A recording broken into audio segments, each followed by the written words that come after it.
Buscando la verdad y abogando por la recuperación de la paz y la seguridad en el Ecuador, queremos saludar al doctor Daniel Simancas, académico, catedrático e investigador en la UTE. Lo invitamos a un diálogo de este tema que ha vuelto al debate. ¿Por qué hay que decirlo? Y esto hablamos en su momento. Hicimos programas hace 17 años, antes de que se instale la Asamblea de la Constituyente de Montecristi, sobre el derecho a morir. Hubo aportes académicos, uno de ellos del penalista y académico doctor Ricardo Bacanrade, El derecho a morir, junio de 2006, en donde ya se plantea y se recogía en un análisis muy sobrio de lo que representa en otros países el derecho a morir. Hoy, a propósito del caso de Paola Roldán, ha vuelto al debate en el que tanto juristas cuanto médicos debieran sumarse al debate respecto al derecho al buen morir, cuando ya no hay condiciones para sobrevivir y hay un deterioro sustancial en la salud. Ese es el caso de Paola Roldán, que este lunes tuvo una audiencia ante la Corte Constitucional y que deberá procesar este planteamiento, este hecho. Doctor Daniel Simancas, ¿cómo impulsar el que primero se debata, se analice, se procese el tema del derecho al buen morir? ¿Qué significado tiene eso? Doctor Simancas, buen día. Buenos días, muchas gracias por la entrevista. Siempre será un placer estar con usted. Bueno, yo creo que si es que podemos resumir en una palabra, es dignidad, ¿no? Es decir, la misma Constitución en el artículo 117 nos manifiesta que hay un derecho implícito que es el de vivir con dignidad, ¿no? Y vemos que estos pacientes, en el caso de Paola Roldán, no están viviendo con dignidad, están sufriendo, algunos lo llaman tortura médica, ¿no? Esto, yo soy médico, ¿no? Y entonces podemos hablar con propiedad sobre los esfuerzos terapéuticos que se hacen en algunos casos para que el paciente siga con vida, ¿no? Imagínense que el día de ayer en la corte Paola describía que se había atorado con un alimento y que habían llamado a los bomberos y que habían hecho un montón de esfuerzos para que ella no muera ahogada. Entonces el tema es este: no podemos permitir que una persona muera sin dignidad. Necesita apoyo de su familia, necesita programar algo inevitable que es su muerte, ¿no? Entonces, inclusive ayer en la audiencia de la Corte, que estuve muy atento en la solicitud a la Corte Constitucional para que revise el artículo 144 sobre el homicidio simple, en donde un médico que asista a un paciente podría tener pena privativa de libertad entre 10 y 13 años, incluso más, con una sentencia culposa, decían algunos que están en contra de esto. Entonces realmente no hay herramientas en estos momentos para el médico para poder asistir a estos pacientes al final de sus días. Ya decía un catedrático de salud pública, el doctor Servas, que es experto en salud pública, profesor de la Universidad de Johns Hopkins, ayer en la corte, pues decía, si hay vida antes de morir. Y en mi reportaje también yo hablo de una muerte sin vida, una vida sin vida y una muerte que no llega.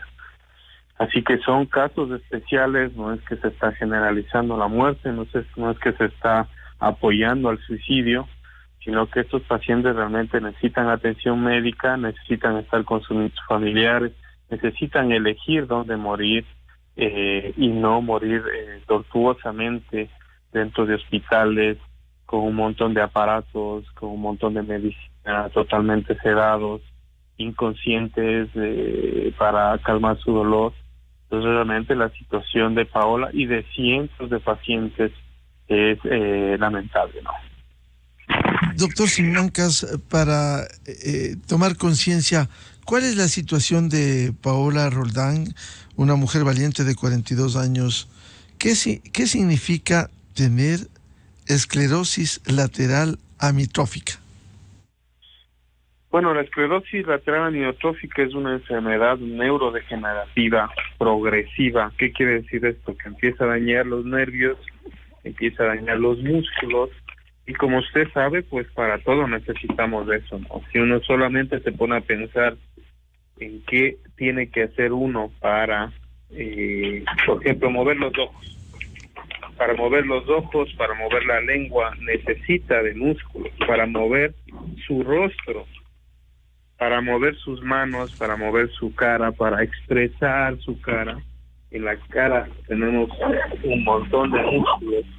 Y ella manifestaba ayer que el hijo tenía fiebre y que se fue y se recostó y ella no pudo mover 2 centímetros su mano para acariciar su cabello, el hijo estando en esa condición. Entonces, es progresiva, es neurodegenerativa, va avanzando hasta que por fin paraliza los músculos con un dolor terrible, logra paralizar los músculos y al fin causa la muerte después de alrededor de 2, 3, 4 años. No sabemos cuándo se vaya a producir la muerte, pero es lamentable, ¿no? Estos pacientes generalmente buscan ayuda en el extranjero o mueren en la clandestinidad, mueren en una casa que ellos contrataron, algunos de estos se suicidan, no puede estar ningún familiar presente porque les pueden culpar de asesinato. Así que es lamentable.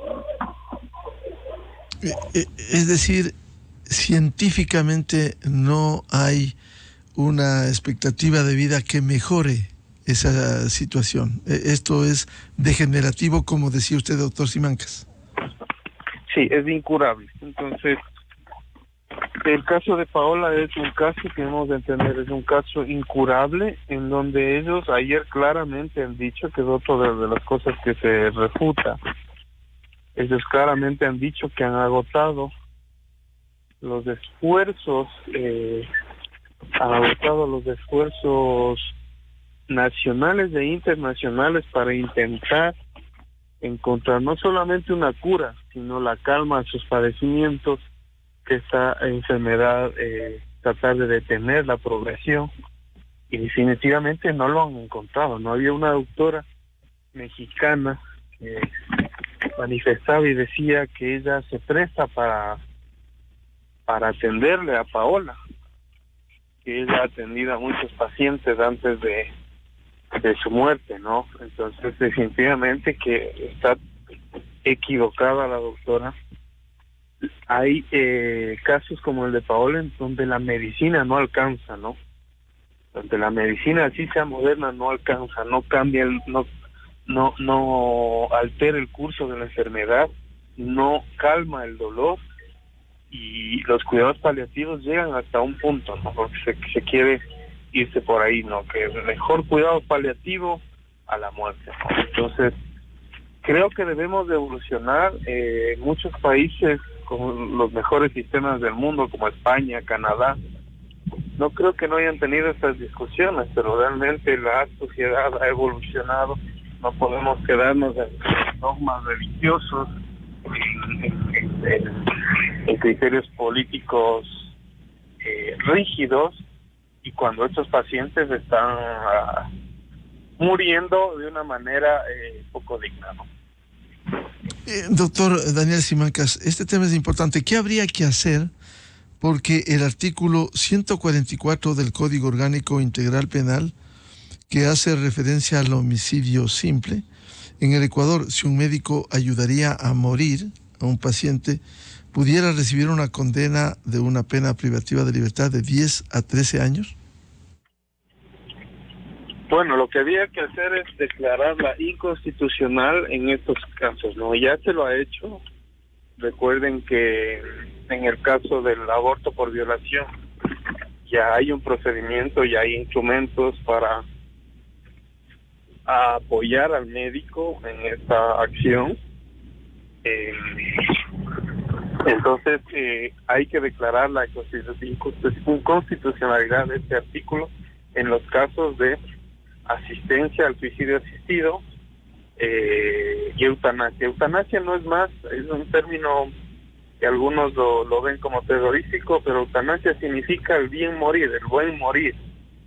Entonces, realmente, ¿cómo hacíamos antes cómo moríamos antes de esa pregunta? ¿Qué ha pasado con el avance de la medicina que nadie desconoce, no? Ha salvado millones de vidas, la vacunación, los efectos quirúrgicos, hay gente que se cura del cáncer, extirpándole un tumor.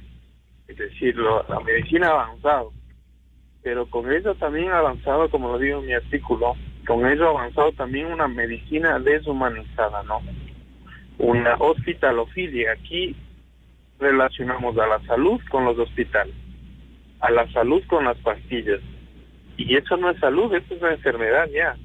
Entonces la muerte no es el fin de una enfermedad, que incluso muchos médicos así lo piensan. O sea, el encarnizamiento terapéutico que se llama, que es eso, que el médico hace lo imposible para prolongar la vida, no para salvar la vida. Los médicos no salvamos la vida, los médicos damos tiempo adicional a las personas para que sigan existiendo, ¿no? Todos llegamos a la muerte, pero este encarnizamiento terapéutico llega a unos límites que también hay que debatir, también hay que cuestionar, porque no puede una persona que no tiene pronóstico, que tiene un sufrimiento eterno, que no está en sus 5 sentidos, que tiene un Alzheimer severo, que no se acuerda de nadie, y ya algunos dicen ya no es su cuerpo, ya su alma se fue, su espíritu se fue, lo que queda es la parte biológica, ya no hay la parte de la persona, no reconoce a nadie, no discrimina, no tiene buen juicio, está conectado a un montón de máquinas. Entonces hay un paro cardiorrespiratorio, se tapa algún aparato, y lo que se hace es seguir insistiendo con un paciente, y a veces hasta hay que pensar mal, ¿no? Es decir, una clínica que reciba a un paciente por varias semanas en estado crítico, sin un pronóstico, con 93 años, con un Alzheimer severo, pues eso se llama esfuerzo terapéutico, que eso también está condenado incluso por el Código Hipocrático, ¿no? El juramento hipocrático dice primero no hacer daño. Entonces, si todo el esfuerzo, si todo el acto médico está causando más daño, por ejemplo a Paola, le está provocando más dolor, le está provocando más sufrimiento, le está prolongando su agonía, su tortura, entonces debemos pensar en que uno debería tener el derecho autónomo a solicitar ayuda para un bien morir, para un buen morir. En ese caso también se criticó las estadísticas, que esto es falso. Cuando se aprueba una ley en un país, como debería ser en el Ecuador, tan solo el 1% de los enfermos terminales solicita esa ayuda. Entonces no es que se aprueba la ley y mañana todo el mundo que ya no quiera vivir pues pida a un médico para que le asista, no. Son casos puntuales, son casos declarados, hay que hacer una serie de documentos legales, declaraciones escritas, y Paola, vemos, ayer dio una declaración, Paola está con sus 5 sentidos, su papá igual declaró, entonces realmente estamos ante un caso que debe ser emblemático y que debe ser la punta de lanza para que la sociedad ecuatoriana evolucione y apruebe y respete un derecho, el derecho individual, el derecho al libre albedrío, el derecho a la ayuda, el derecho a un buen morir. Doctor Simancas, si el suicidio o el intento de suicidio no son punibles, tampoco debería serlo el suicidio, en este caso asistido, por cierto, previo consentimiento expreso del titular de la vida y también con la rigurosidad de un informe escrito de médicos que verifiquen el estado terminal del paciente? Por supuesto, es que justamente a eso es lo que no se quiere llegar. Mire, en mi artículo yo cito dos casos. El uno es Ramón. Incluso hay hasta una película que podrían ver los ciudadanos que nos escuchan. Hay una película sobre Ramón. Ramón es un paciente... ¿Cómo se llama la película? Me parece que es Mar y Cielo se llama la película. Pero es de el protagonista se llama Ramón en la vida real también. Ramón es un ciudadano español que sufre un accidente, queda tetrapléjico, y lo que sucede es de que solicita el suicidio asistido porque su condición no le permitía estar. Entonces lo que hace es alquilar un departamento, se apoya en 11 familiares y amigos, cada uno empieza a hacer una actividad diferente, le compra el cianuro, le va a dejar por un lado, el otro coge el cianuro, le va a dejar en la casa, el otro pone en un vaso, etcétera. Entonces una serie de cosas que no inculpen a sus familiares, pero él al final muere solo, muere absorbiendo una sustancia tóxica, muere en una agonía terrible con cianuro.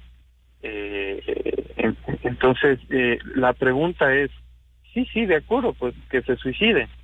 El problema es que algunos pacientes ni siquiera pueden levantar un vaso, ni siquiera pueden moverse. Entonces, ¿cómo pueden suicidarse? No, el suicidio no es penado. Lo que estamos hablando es de los profesionales de la salud, muchos de ellos ya muy preparados en ese tema, formados en el extranjero.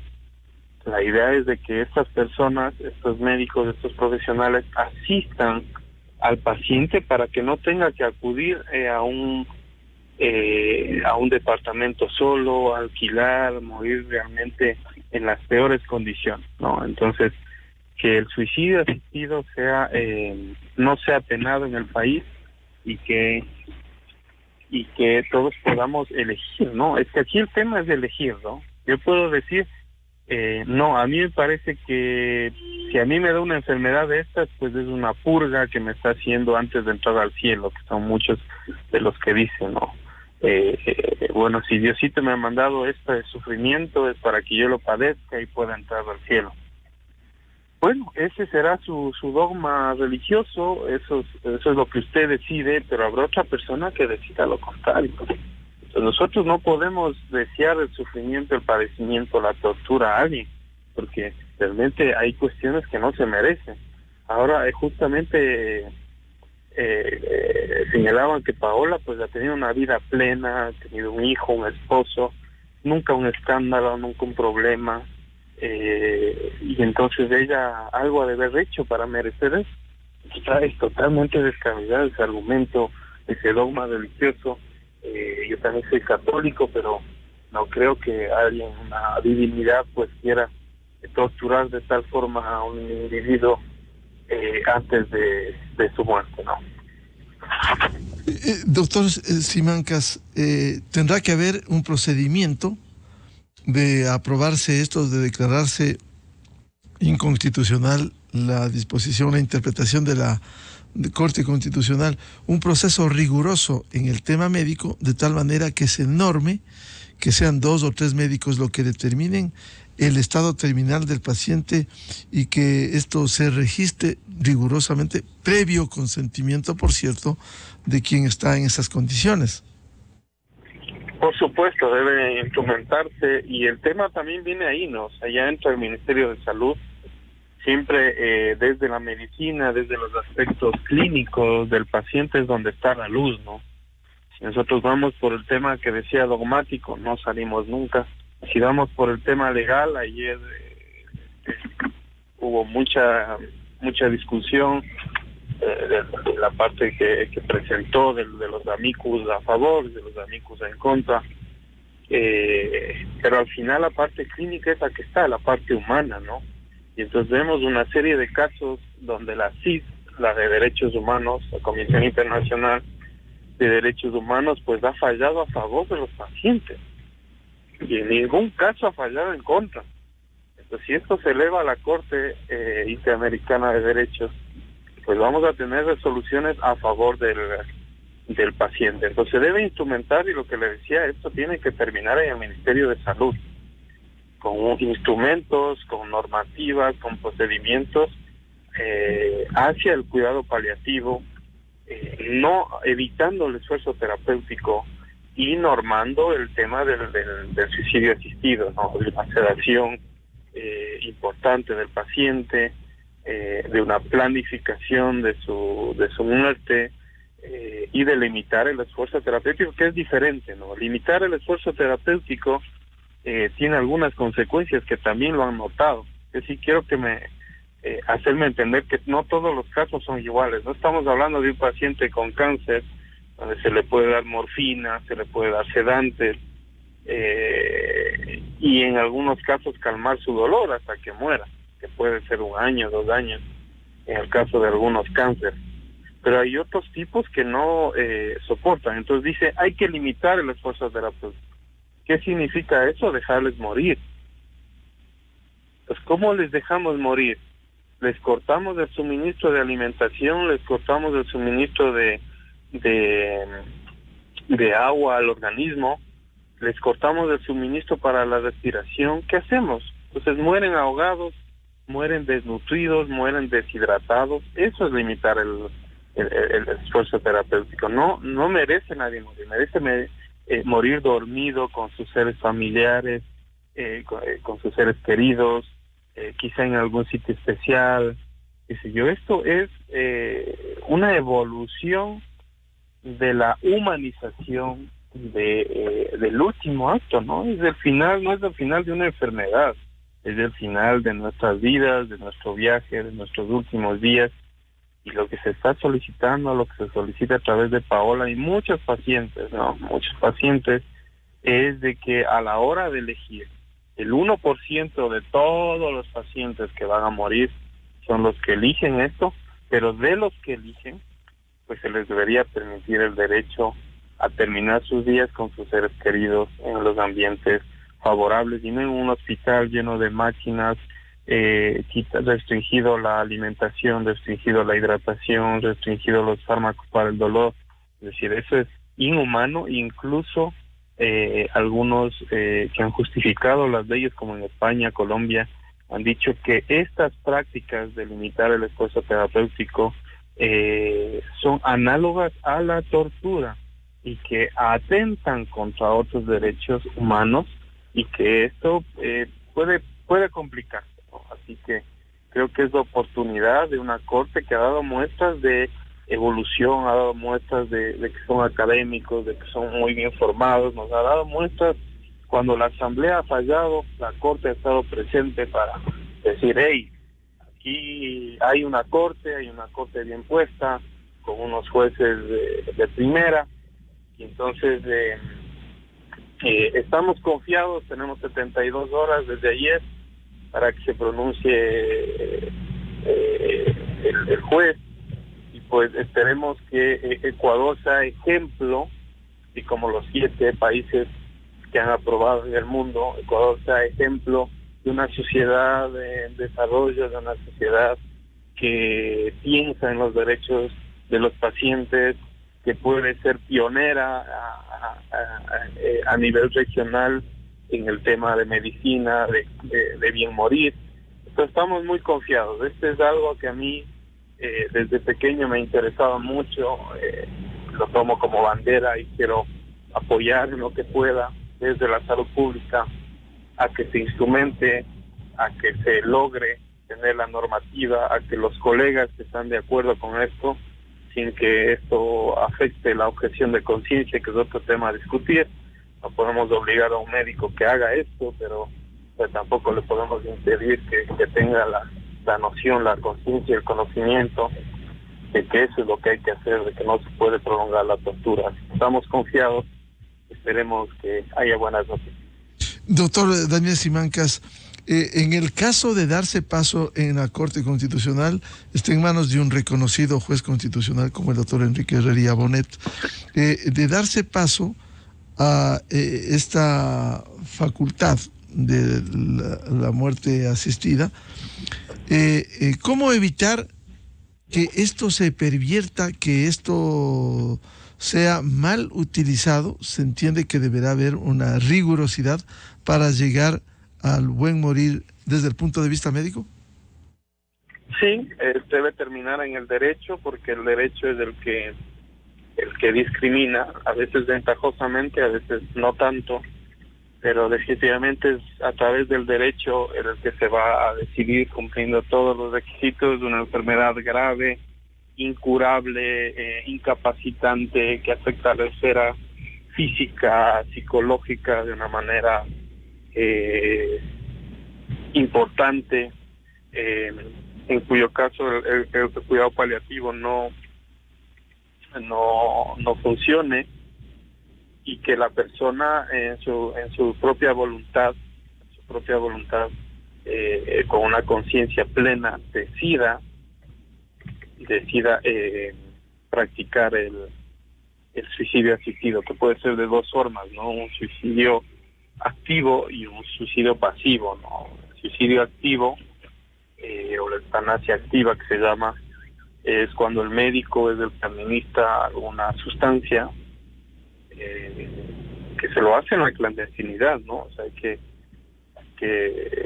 así como el aborto, pues hay algunas personas que están de acuerdo con eso, pero también hay una pasiva, donde el médico prescribe una serie de fármacos para lograr que el paciente se autoadministre la sustancia y termine sus días, pero todo sabiendo, ¿no? O sea, no puedo yo, como le decía, y vuelvo a repetir a los radioescuchas que inician ahora, no puedo yo alquilar un departamento con todos los riesgos que ahora tienen, seguro, con todas mis máquinas, trasladar de unas formas en una ambulancia quizá, para no morir en mi domicilio, o pedir que todos se vayan de mi casa por algún tiempo y de ahí decidir yo suicidarme. O sea, tiene que ser algo dramático, así que construir maquiavélicamente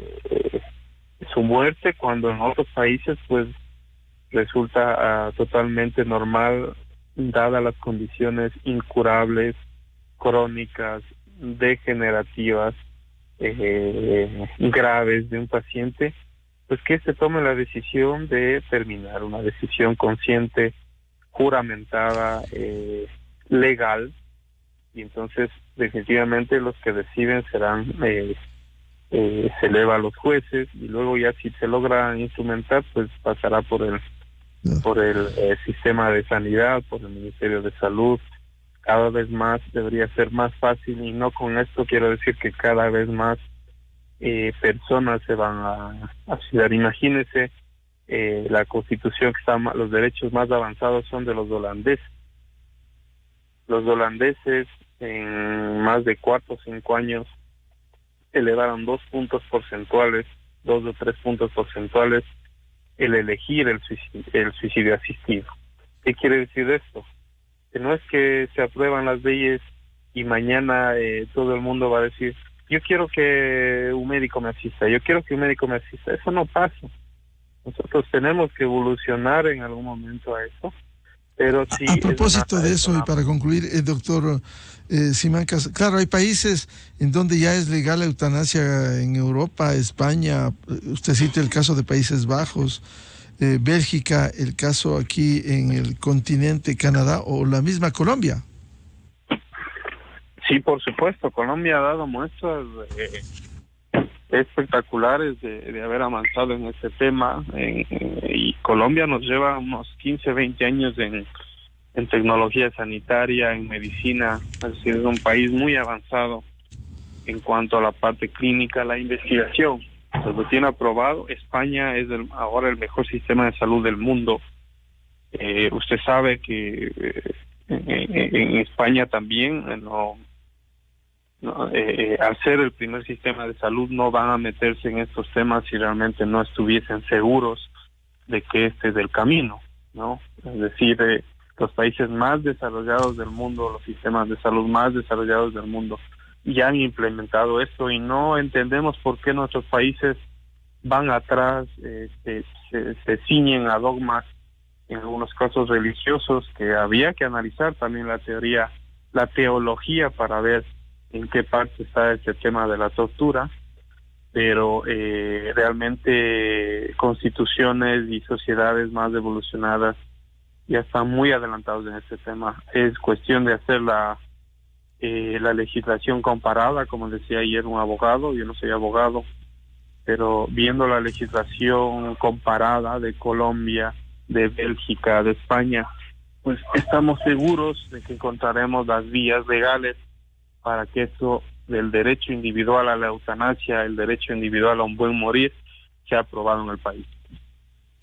Bien, un gusto dialogar con el doctor Daniel Simancas, investigador catedrático de la UTE, respecto de esto que está próximo a resolverse en la Corte Constitucional luego de la audiencia de Paola Roldán, mujer con una enfermedad terminal, audiencia que fue este lunes y que deberá hacerse una ponencia respecto de este caso de la eutanasia. Muchas gracias, doctor Simancas. Gracias a ustedes, un placer. Enseguida, en la revista de Opinión Democracia. 7:13 minutos en el territorio continental ecuatoriano, buscando la verdad. Vamos a una pausa publicitaria y luego tenemos previsto un diálogo con la doctora Irene Vélez, analista y estratega política, y el periodista Martín Pallares, sobre la situación de la Asamblea Nacional, el reparto de las comisiones y lo que vendría luego de esto que han denominado pacto de gobernabilidad, para otros pacto de la impunidad. Desde 1984 con Gonzalo Rosero. La revista de Opinión Democracia. Siempre líderes, siempre confiables.